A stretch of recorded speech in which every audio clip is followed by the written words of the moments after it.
इस तरह का शानदार पालक पनीर बनाने के लिए देखिए हमारा वीडियो। फ्रेंड्स देखिए, जब तक मैंने पनीर नहीं डाला था उससे पहले जब मैंने तड़का लगाया था उस समय का देखिए अभी तो कितना मुझे अब शानदार तैयारी में बना हमारा लेना है। साग बन करके तैयार हुआ है। बस इसके बाद इसमें मैंने पनीर डाल दिया और बन करके तैयार है शानदार सा पालक पनीर, जिसे आपके यहाँ सब पसंद करेंगे। तो चलिए फ्रेंड्स स्टार्ट करते हैं पालक पनीर बनाना। तो पालक पनीर बनाने के लिए मैंने ले लिया है ये साग, जिसे मेरी सासू माँ ने साफ़ करके रखा हुआ है।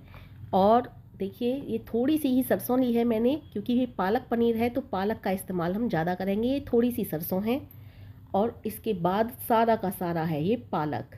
तो फ्रेंड्स ये बिल्कुल साफ़ हुआ पालक है। मेरी सासू माँ ने इछाना कहते हैं हमारे यहाँ जो साफ़ करते हैं, तो इछा करके रखा हुआ है। तो इसको हम काटे लेते हैं बारीक बारीक। देखिए मैं किस तरह से काटती हूँ। आप पे भी अगर साग काटने में आपको परेशानी होती है तो मैं बिल्कुल आसान तरीका बताऊंगी साग काटने का। मैं किस तरह से आसान तरीके से साग काटती हूँ। और देखिए कितना कच्चा कच्चा सा सॉफ्ट सॉफ्ट सा ये साग है, जो मेरी सासू माँ खेत से ही खेती कर रखी है, वहाँ से तुड़वा करके लाई हैं और वहाँ से ही ये साग लेकर के आई हैं। तो चलिए फ्रेंड्स मैं काटे लेती हूँ ये साग। देखिए मैं किस तरह से आसानी से काट रही हूँ साग। इस तरह से ही मैं चाकू से भी काट लेती हूँ, दराज से भी काट लेती हूँ, लेकिन मैं चाकू से बता रही हूँ यहाँ काट कर, क्योंकि बहुत से लोगों को साग काटने में बहुत परेशानी होती है और जिसे मैं बहुत आसानी से ऐसे ही काट देती हूँ। देखिए इस तरह से ही आपको ये चाकू से साग काट लेना है। और देखिए कितना बारीक कट करके आ रहा है। इसी तरह से आपको ये साग काट लेना है अगर आपको कोई परेशानी होती है साग काटने में। और इस तरह से बहुत आसानी से साग कट जाता है। और मैं धीरे धीरे धीरे धीरे सारा साग काटे ले रही हूँ। उसके बाद मैं आपको दिखाती हूँ। अभी मैं पालक काट रही हूँ, फिर सरसों भी काटूंगी और इसमें थोड़ा सा बथुआ भी मिलाऊंगी, क्योंकि बथुआ पड़ने के बाद साग का स्वाद बहुत ज़्यादा अच्छा हो जाता है। तो फ्रेंड्स मैंने देखिए यहाँ सरसों काट ली है और सरसों की जो डंडियाँ थीं वो भी मैंने काटी हैं। मैं डंडियों को निकाल कर अलग नहीं फेंकती हूँ साग में से, और इनका स्वाद डंडियों से भी बहुत ज़्यादा बढ़ जाता है। और डंडियाँ भी काटी हैं, सरसों भी काटी है, पालक भी काटा है। अब मैं काटे लेती हूँ थोड़ा सा बथुआ, जो कि बथुआ रखा हुआ है साफ़ किया हुआ। देखिए मैंने बथुआ भी काट लिया है। अब मैं इन तीनों को अलग अलग करके साफ़ पानी में धोए लेती हूँ, क्योंकि किसी में किसकेल ज़्यादा है, किसकेल यानी मिट्टी, और कोई बिल्कुल साफ़ है। तो मैं तीनों को अलग अलग धोऊंगी। सबसे पहले सरसों धोऊंगी, क्योंकि सरसों बिल्कुल साफ़ थी। और सभी चीज़ों को मैं दो दो बार धो लेती हूँ, पहले सरसों फिर पालक। और बथुआ थोड़ा ज़्यादा किसकिसा सा लग रहा है मुझे, तो बथुआ को मैं सबसे लास्ट में धोऊंगी। तो इस तरह से धो करके मैं इस कुकर में इस साग को चढ़ाई लेती हूँ। आप चाहें तो कुकर में बना सकते हो, और नहीं तो आप मिट्टी की हांडी में भी साग बना सकते हो। मैं कुकर में ही बनाती हूँ साग। तो फ्रेंड्स मैं इसमें पानी चलाई लेती हूँ और साग को साफ से धो लेती हूँ। साग बहुत ज़्यादा है, कुकर पूरा भर चुका है, अभी इसका ढक्कन नहीं लग पा रहा है। मैंने दाब दाब कर प्रेस करके एकदम मतलब अंदर को खूब दाब दाब के इसको साग को भरा है। बहुत ज़्यादा साग है, ये 5 लीटर का कुकर है और देखिए कितने ठुस ठुस करके भरा हुआ है। अब मैं इस कुकर को गैस पर चढ़ाई दे रही हूँ और इसमें डालूंगी थोड़ा सा नमक, क्योंकि अभी साग बहुत ज़्यादा है, नमक ऊपर ही रह जाएगा, इसलिए थोड़ा इसे भुनने देती हूँ, उसके बाद डालती हूँ। और मैंने ऊपर से ऐसे ही ढक दिया है, क्योंकि अभी थोड़ा गल जाएगा तो थोड़ा कम हो जाएगा, उसके बाद मैं ढक्कन लगा दूँगी। देखिए मैं थोड़ा नमक भी डाले दे रही हूँ इसमें। नमक साग में कम ही पड़ता है, पालक क्योंकि मेरा ज़्यादा है और पालक में पहले से ही नमक होता है, इसलिए मैंने थोड़ा सा नमक डाल दिया है। और देखिए कुकर का ढक्कन लगा दिया है। अब इस कुकर में मैं 4 से 5 सीटी लगाई लेती हूँ, और जो कि मैंने लगा ली है और कम फ्लेम पर भी मैंने पकाया है। और देखिए अब कुकर को मैं खोल करके दिखा रही हूँ किस तरह से हमारा ये साग कम हो चुका है। अब मैं क्या करती हूँ, इस साग में से पानी बाहर निकाले लेती हूँ। पानी को मुझे फेंकना नहीं है, क्योंकि सारे विटामिन्स तो पानी में ही होते हैं साग के। मैं निकाल क्यों रही हूँ ये भी मैं अभी तुम्हें थोड़ी देर में बताऊँगी। तो मैं अब साग का पानी निकाले ले रही हूँ। और आप इस साग को घोटने के लिए बहुत से लोग अलग अलग उपकरणों का इस्तेमाल करते हैं, जैसे बहुत से ग्राइंडर से घोटते हैं, मिक्सी से घोटते हैं, तो बहुत से चमचा से ही घोट लेते हैं। मैं इस रई से घोटूंगी, क्योंकि ग्राइंडर और मिक्सी का प्रयोग मैं ज़्यादा इसलिए नहीं करती हूँ, क्योंकि साग फिर बहुत ज़्यादा घुट जाता है, जो खाने में बिल्कुल अच्छा नहीं लगता और ना ही देखने में ही अच्छा लगता है, बिल्कुल चटनी जैसा हो जाता है वो। इसलिए मैं ग्राइंडर और मिक्सी का इस्तेमाल नहीं करती हूँ, और मैं इस रई की सहायता से इस साग को घोटे लेती हूँ। तो फ्रेंड्स मैं नहीं, पानी क्यों निकाला था साग का, वो इसलिए निकाला था कि रई की सहायता से हम जब इस साग को घोटते हैं तो पानी ज़्यादा होता है तो वो अच्छे से घुट नहीं पाता। अब पानी निकाल करके मैं पहले इसे घोटे लेती हूँ, उसके बाद इस पानी को साग में ही डाल दूँगी। तो देखिए मैं किस तरह से इस साग में घोटा लगा रही हूँ ताकि अच्छे से ये घुट जाए और खाने में हमारा साग बहुत स्वादिष्ट बने। तो इस तरह से मैं इस साग को अच्छे से रई की सहायता से घोटे लेती हूँ।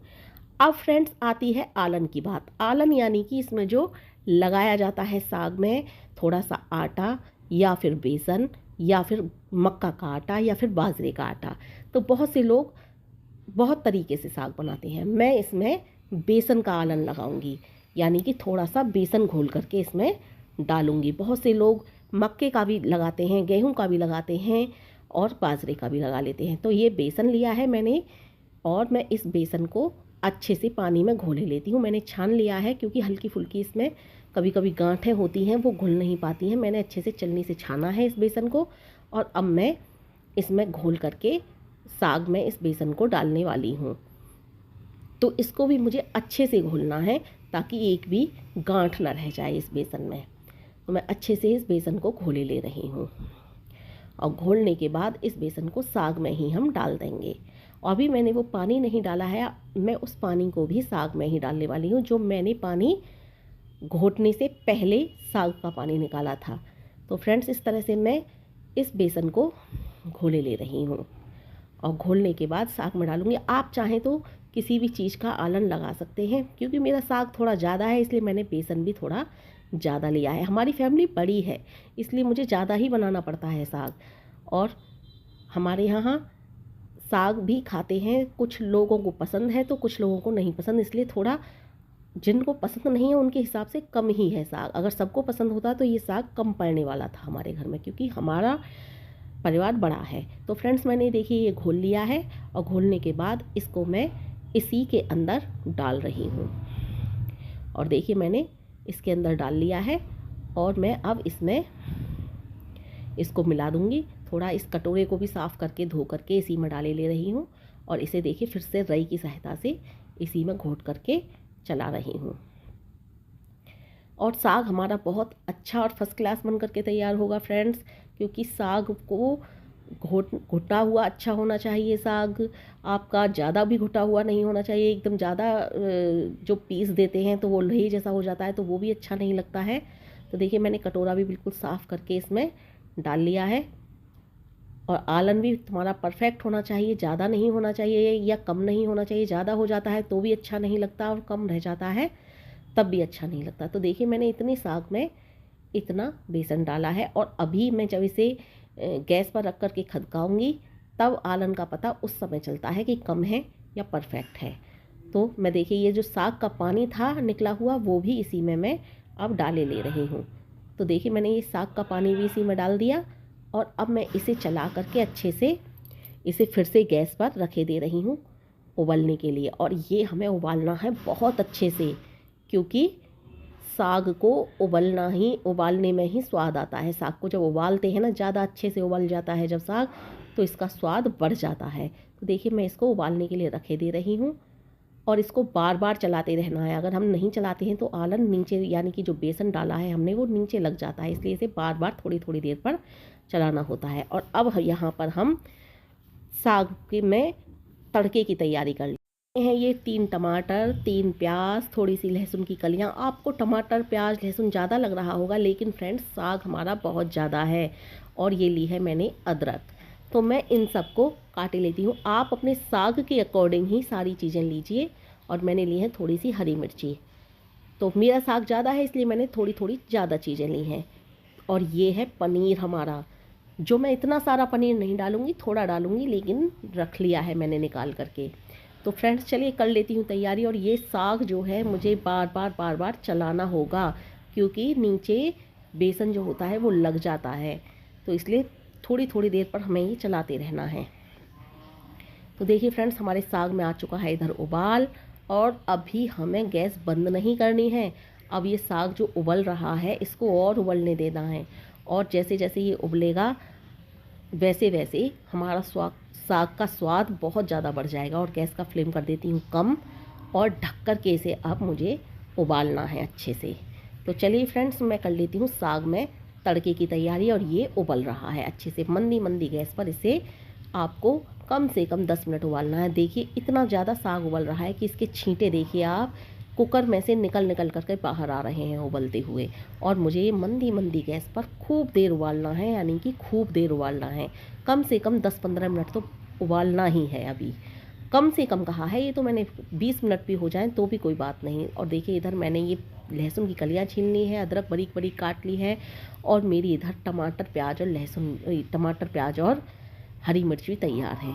तो मैं इस अदरक कस कूटने वाले में ये अदरक कूटे ले रही हूँ, क्योंकि मुझे बनाना है लहसुन अदरक का पेस्ट। मैं पेस्ट कम इस तरह से ही इनको कूट करके इस्तेमाल करती हूँ, तो इससे मैं कूटे ले रही हूँ इन्हें। और इसी में मैं इस लहसुन की कलियों को डालकर कूट लूँगी। तो देखिए मैंने फ्रेंड्स दरदरा सा ये लहसुन और अदरक कूट लिया है।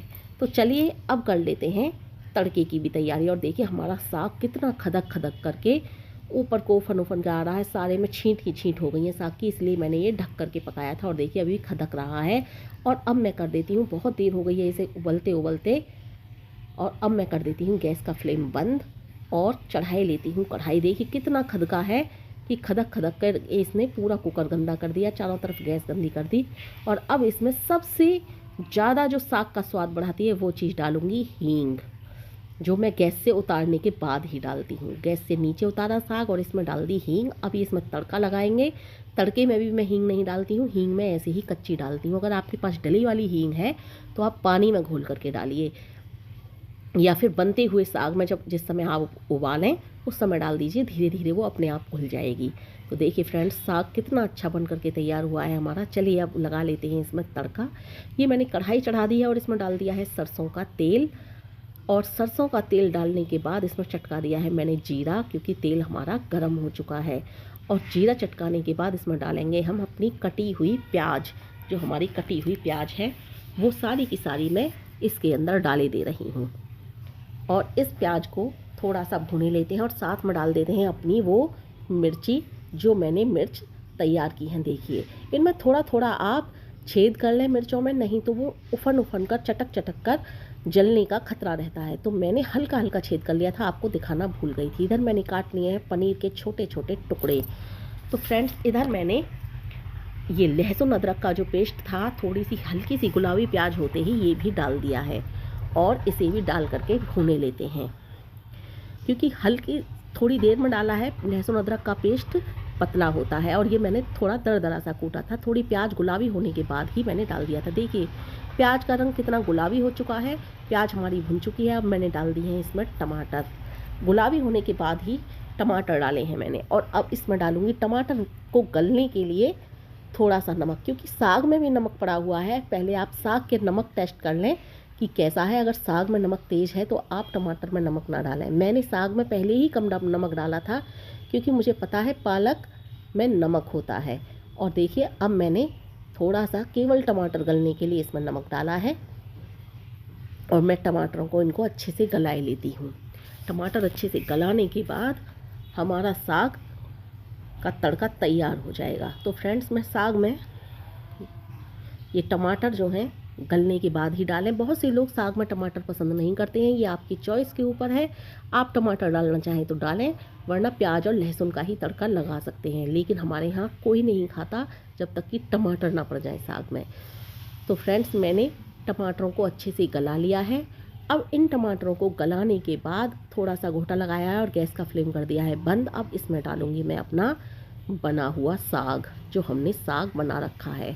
आप चाहें तो पनीर को इसमें थोड़ा सा इसी में प्याज और टमाटर का जो ये तड़का है इसी में डाल करके तल सकते हैं। और आपको तीखा पसंद है तो आप इसी समय पर थोड़ा गरम मसाला और लाल मिर्ची भी इस तड़के में डाल लें, उसके बाद ही साग डालें। लेकिन हमारे यहाँ तीखा ज़्यादा नहीं खाते हैं, इसलिए मैंने खड़ी मिर्ची डाली थी। जो हल्का सा कट लगा हुआ था उनमें थोड़ा सा तीखापन आ चुका है। तो देखिए फ्रेंड्स मैंने कढ़ाई में साग डाल दिया है, कढ़ाई नीचे उतार ली है मैंने। और अभी इसमें कुकर में साग बचा हुआ है, पूरा कढ़ाई में नहीं आया है। पहले मैं चलाने के बाद इस कढ़ाई को पूरा कुकर में डाल दूंगी। देखिए कितना अच्छा शानदार साग बन करके तैयार हुआ है। अभी हमने पनीर भी नहीं डाला है इसके अंदर। और मैं इसको तड़के को एक बार चला लेती हूँ और पूरा का पूरा कुकर में डाल दूंगी। देखिए कितना अच्छा हमारा शानदार साग बना है फ्रेंड्स, आप देख सकते हो। और बहुत स्वाद है ये वास्तव में साग, बहुत अच्छा बना है। तो फ्रेंड्स, अब साग बनने पर ये तैयार हो चुका है। अब इसमें पनीर डालने की तैयारी करती हूँ मैं, और जो हमारा कुकर का साग है वो भी एक साथ मिला लेती हूँ, क्योंकि कुकर में भी साग बचा हुआ है। साग बहुत ज़्यादा बनाया है मैंने। तो फ्रेंड्स, इसमें डाल देती हूँ अब मैं पनीर, और पनीर डालने के बाद इसे थोड़ी देर एक बार एक उबाल आने तक गैस पर चढ़ाई देती हूँ। बस एक ही उबाल लाना है, क्योंकि साग हमारा पहले से ऑलरेडी बहुत ज़्यादा पक चुका है।